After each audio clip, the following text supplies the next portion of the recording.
Usted es parte de la noticia. Y nosotros el medio. Redacción Central. Por Correo del Sur Radio. La edición impresa de Correo del Sur quizá refleja con mayor claridad lo que está pasando en el país.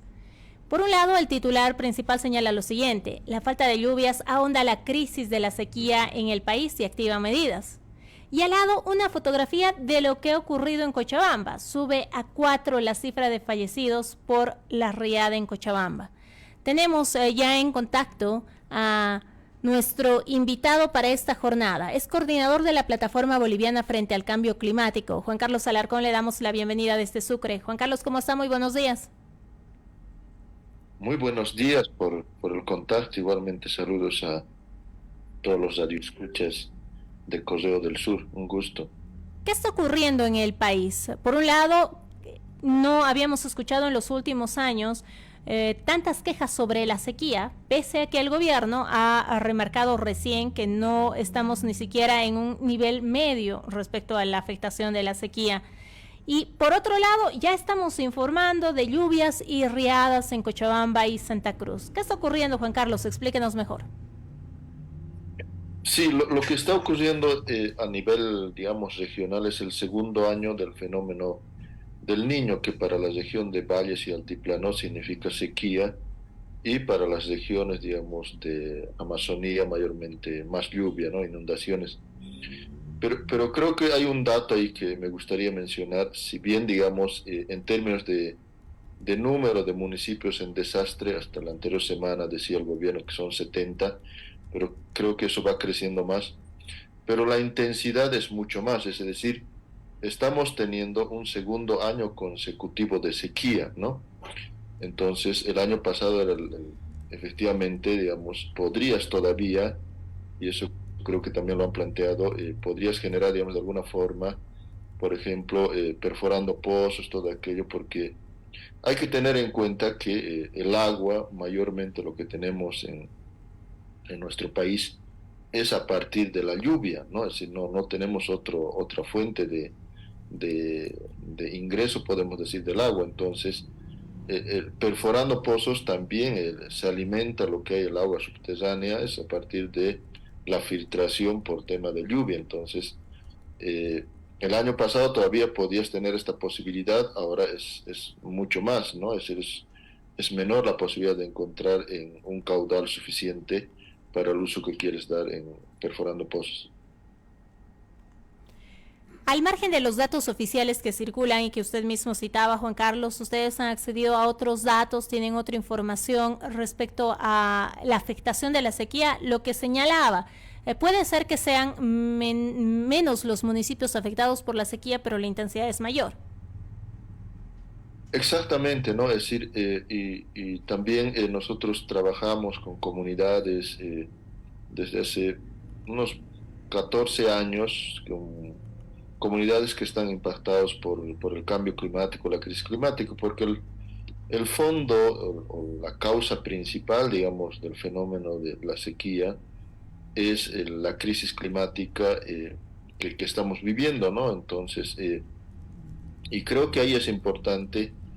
Creo que no es exagerado. En septiembre el secretario general de Naciones Unidas decía que la humanidad ha abierto las puertas al infierno, ¿no? Entonces, creo que no es exagerado. Realmente estamos en una situación ya de emergencia climática, de impactos ya incontrolables, y la intensidad es cada vez mucho más fuerte.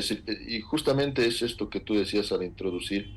Por ejemplo, la riada que ha ocurrido en Colombia, en Tablas Monte, es decir, realmente ha sido poco inesperado, ¿no? La intensidad de la lluvia que ha caído y lo que ha generado, digamos, hasta ahora 4 muertes confirmados, y hay todavía 2 desaparecidos, ¿no? Ojalá que lo puedan encontrar con vida, ¿no? Pero el tema es esto: la intensidad va a ser cada vez mucho más fuerte, y los impactos, por tanto, también, o la afectación a las personas también es mucho más, ¿no? Usted me decía, trabajamos directamente con comunidades. Si me puede poner un ejemplo, si le puede poner un ejemplo a la audiencia que grafique estos cambios que estamos viviendo y sintiendo este 2023. Sí, por ejemplo, trabajamos con comunidades en la Chiquitanía, por San Ignacio de Velasco, con las compañeras, y ellas nos decían, por ejemplo, que hay una relación directa. Primero, ellos identifican que ha habido una helada, ¿no? Helada, digamos, en el invierno, después una sequía prolongada y luego viene el incendio. Es decir, como todo está seco, entonces el incendio puede consumir muchísimo más, digamos, de lo que se podía esperar. Entonces, lo que ha llevado también a ellas, por ejemplo, de las fuentes de agua que tenían se han secado, ¿no? Ahora tienen que caminar muchísimos kilómetros más para acceder a agua, porque agua es principal para la vida, si no se puede vivir sin agua, ¿no? Entonces, para consumo humano, pero también para la producción, pero ahorita están priorizando el consumo humano, ¿no?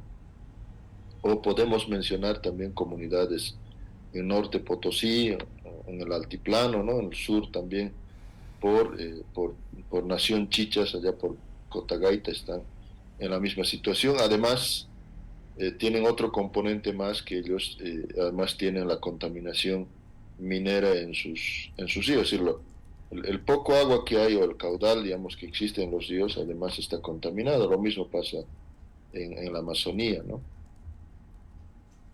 La plataforma boliviana contra el cambio climático está impulsando la implementación de varios acuerdos internacionales en el país, pero además entiendo que está en marcha el impulso a un anteproyecto de ley de emergencia climática. Cuéntanos un poquito de esto, Juan Carlos. Sí, es una iniciativa que nació ya en 2020, poco, digamos, tratar a nivel nacional, además tener un marco normativo sobre el tema del cambio climático. Lo que ahora se llama es el proyecto de ley de emergencia climática, que propone, digamos, tres cosas principales, podemos decir, ¿no? Lo primero es reconocer que estamos en el país en una situación de emergencia climática, por tanto, todas las políticas tienen que responder en ese aspecto. Pero ahí, digamos, hay que entender la emergencia no en términos como hasta ahora tenemos, es decir, que estamos en una situación de emergencia y dentro de cierto tiempo o vamos a volver a lo normal. Esto es una emergencia que puede durar años, ¿no? Es decir, porque el impacto que se ha generado es muchísimo más. Por tanto, digamos, esto ya no es uno de los principales de conocer en emergencia climática en el país.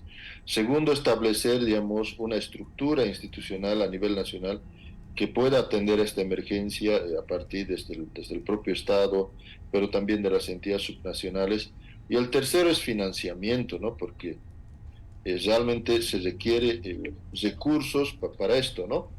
Y ahí creo que ya la ciencia nos dijo que la adaptación tiene límites, entonces tenemos que ir pensando también en este otro componente que se llama en la discusión de daños y pérdidas, ¿no? Que son compensaciones que se tendrían que dar, digamos, por daños y pérdidas. Nos estamos aplazando justamente en eso, las autoridades se están aplazando en eso. De pronto el cambio climático sí está presente en los discursos, en los medios de comunicación, pero al momento de destinar recursos, ahí nos olvidamos de lo que está ocurriendo. Sí, efectivamente, es un tema, pero no solo nacional, porque como es un problema global también esto tenemos que entender que la afectación o el impacto también es a nivel global, y los que han generado mayormente son los países que son los más desarrollados, ¿no? Pero solo ponerte un dato, digamos, todos los países en las negociaciones dicen que no hay recursos, pero ponen el doble de lo de lo que queremos para resolver, digamos, el cambio climático en el tema del armamento, ¿no? Es decir, las guerras, todo esto. Entonces hay una incoherencia total, digamos, de los líderes a nivel global, pero también de nuestros líderes a nivel nacional. Y te pongo el ejemplo por qué digo eso, ¿no? En Bolivia las mayores emisiones que se generan es a partir de la ampliación de la frontera agrícola, es sobre todo por deforestación. El 81% de las emisiones que genera Bolivia es por la ampliación de la frontera agrícola, ganadería, deforestación y de la producción convencional. Y es, yo digo, casi todos los gobiernos, desde los años 40 o 50, de 1940 o 50, han apostado a este tipo de producción, dejando de lado a los pequeños productores. Entonces, si queremos nosotros como Bolivia ver otra forma o reducir nuestras emisiones, la respuesta es claro, si no tendrías que seguir potenciando otra forma de producción, ¿no? Juan Carlos, quiero agradecerle mucho el tiempo con Correo del Sur Radio por estas reflexiones, por este repaso de lo que está ocurriendo. Será hasta una próxima oportunidad. Sabemos que ustedes han estado, por ejemplo, contribuyendo a un libro que se ha presentado recién, Acceso a la Tierra y Territorio, donde se habla justamente de esta profundización de la crisis climática. Ya lo estaremos convocando para tener pues sus criterios. Si quiere decirle algo más a la población, lo escuchamos cortito. No, sí estamos, bueno, la plataforma es eso, ¿no? Una red de varias organizaciones, instituciones, y está abierto, digamos, para que puedan ser parte también.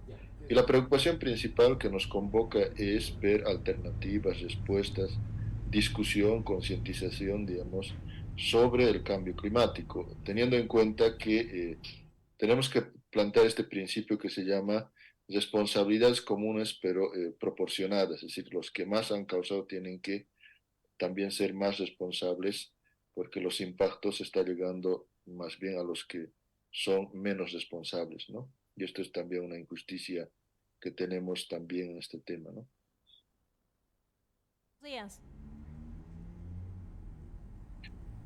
Con nosotros el coordinador de la plataforma boliviana frente al cambio climático, hablándonos de lo que está ocurriendo en el país. Sequía por un lado y también riadas por otro.